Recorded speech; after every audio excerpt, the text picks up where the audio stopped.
Hey guys! Kumusta na kayo dyan? Welcome back to Mama Kwata's channel! For today's video, we will cook a very simple, quick and easy, best recipe ever. Guess what? Because may twist tayong gagawin ngayon guys. The eggplant cordon bleu Filipino style con talong de cordon bleu Pinoy style. Oh, may twist ano? Oh, excited na ba kayo? Let's go!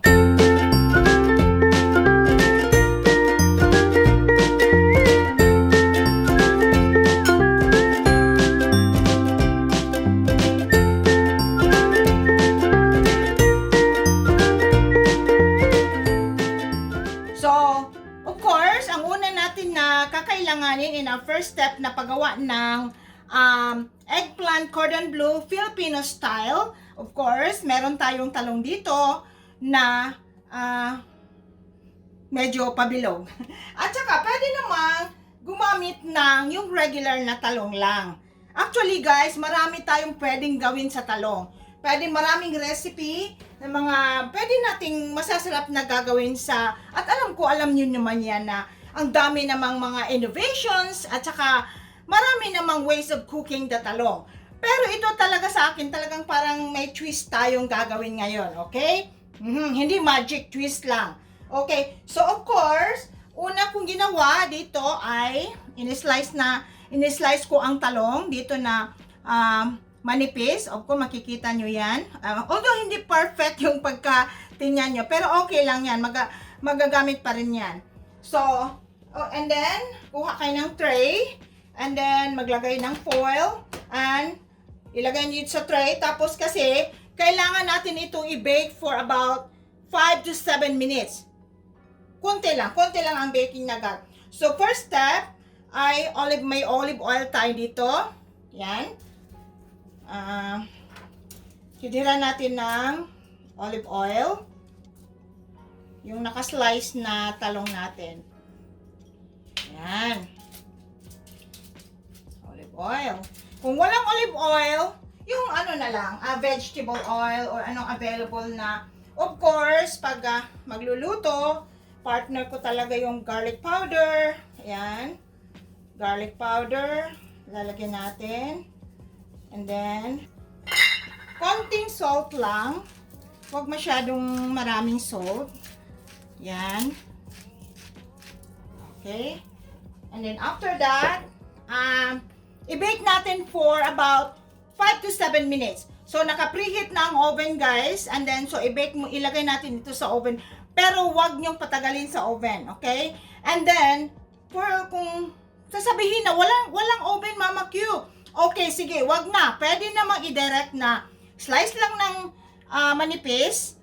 And then, direct na lang sa next step natin. Okay? Pero, for now, bake natin ito for about 5 to 7 minutes. Nilagay ko lang sa 250 degree Fahrenheit para hindi masyadong mainit. Okay, guys. After 5 to 7 minutes, ayan, kunting baking lang talaga ang gagawin natin. Okay? Sa basic na gagawin natin for the cordon bleu, so, of course, meron yan talagang ham at saka cheese. So, ayan, of course, lalagyan natin ng ham, sliced ham, and then cheese. Ang ginagamit ko na cheese, guys, ay Swiss cheese. Ayan, so, ham. So, yan talaga yung pinaka-basic ng, sa cordon bleu. Kailangan may ham at saka may cheese. Ayan. Roll. And then, special talaga. Special ang gagawin natin ito ngayon, guys. Tapos, may toothpick. Kung walang toothpick, na lang, gamit na lang ng barbecue sticks. O, ayan, barbecue sticks. And then, ayan, set aside. So, ayan, another roll. Ayan. Depende sa size din ng talong na ginamit nyo. Kung medyo hindi naman siya masyadong malaki. Ayan, so 1 cheese and then 1 slice of ham lang ang ilalagay. Pwede na isang slice ng cheese. So, yan guys, sa pagluluto actually, talagang kung exact measurement or mga innovation. So, sa inyo nang talaga yan. Sa inyo talaga yan kung ano yung pwedeng, kung baga sa mga iimbento na mga putahe. So, yan.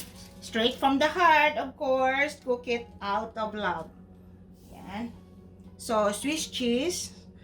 Then, a slice of ham. And then, roll. Okay. And then, the toothpick. Ayan.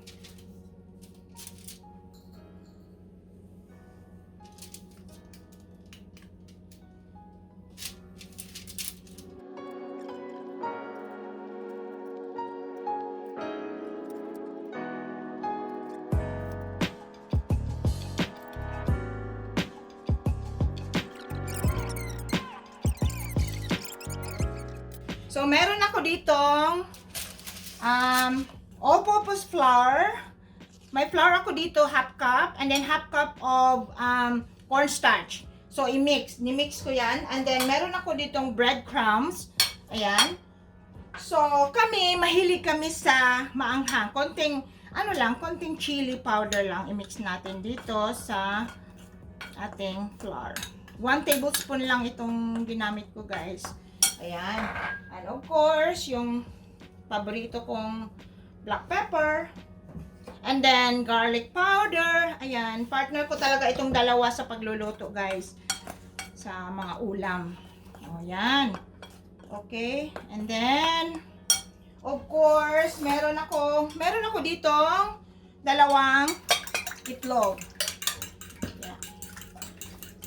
So, kailangan ko na itong initin ang oil natin. And then, of course, ang pinaka-importante yung oil for frying. Medyo special itong recipe natin, guys. Kaya sinabi ko kanina, best recipe ever. Quick and easy. Yan, may twist. Ayan. So, maraming mga innovations, ano. Ayan. Ito na yan. Una, iano muna natin ito sa flour. Ayan. And then, after that, dito sa itlog. Ayan. And then, dito sa egg. And then, next is dito sa breadcrumb. Ayan.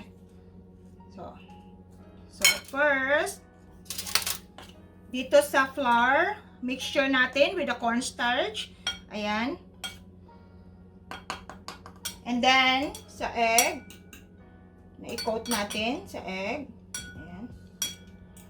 Ano sabi ko sa inyo, pag nagluluto, nakasmile, para maging masarap ang ulam. At saka, lalo pang maging special ang natin, recipe. After that, dito, i-coat mo sa breadcrumbs. Ayan.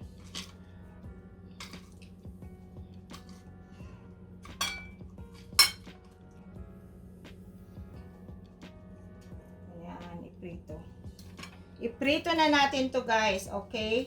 Ayan. So, sa egg. Basahin sa egg. I-coat sa egg. And then, dito sa breadcrumbs. Ayan. Bantayan ninyo, guys, na para naman hindi siya masyadong masunog. Yung during sa frying. Ayan. Yung talagang tamang-tama lang talaga yung niya, pagka-brown. Hindi yung parang sunog na. Kaya bantayan nyo, watch out lang palagi. Singkamas sa talong. Yan. Pinoy na Pinoy talaga ang dating natin, guys, kasi singkamas sa talong. So, ayan. Ganyan lang ka-brown. Huwag masyadong bantayan nyo, guys, pag during sa pagprito kasi kung maalala nyo, bake na itong eggplant natin for 5 to 7 minutes. So, konting konting prito lang talaga. Guys, by the way guys, kung ayaw ninyo nang mag-deep frying for some reason na health conscious kayo, ayaw ninyo mag-deep fry, so pwede na rin after rolling up, i-bake ninyo na lang. Oh, for siguro about mga 15 minutes or 20 minutes. So, ganyan na lang. Pero, kung okay lang sa inyo to deep fry, mas masarap pag naka-prito siya.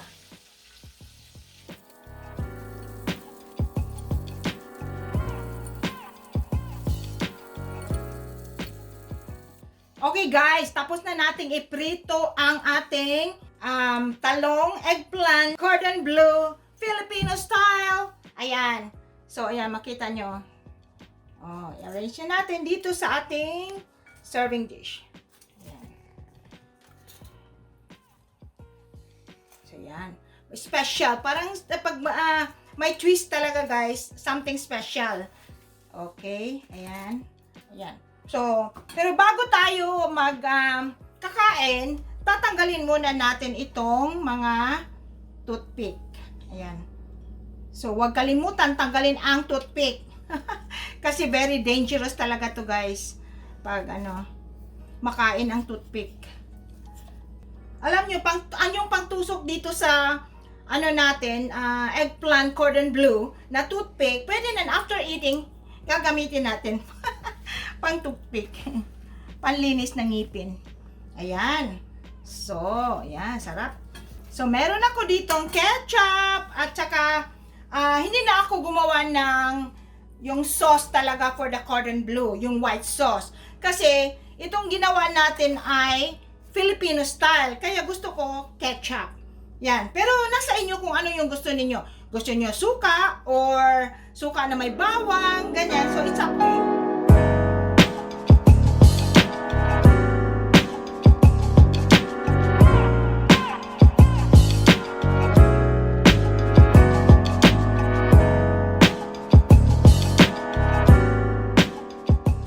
Okay guys, tikman na natin itong niluto natin na eggplant cordon bleu Filipino style. Ayan. So ito na, meron akong ketchup dito. Makikita ninyo. Tignan natin kung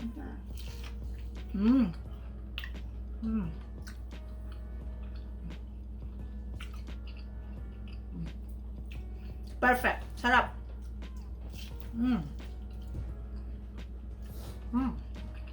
Lamig, perfect kayo combination siya sa ketchup. Ano to? Eggplant cordon bleu Filipino style. Ayan. Ketchup? Ketchup. Oh, Ano? Oh, wala Juicy. na. Juicy? Ba't juicy? Kasi may Swiss cheese. May cheese sa ilalim. Kaya pala. Walang rice? Wala, hindi nakasain ng rice. Wala kaming rice. Padala kayo ng rice, guys. Oh, one more bite. Sarap. Okay guys, shoutout ko pala si Pastor Michael Venegas, ang gwapong pastor dyan sa GIL, Dipolog City, Philippines. Thank you so much, Pastor Michael, for sharing the video, my video, and thank you also for your prayers for me and my family. Thank you very much for all your support.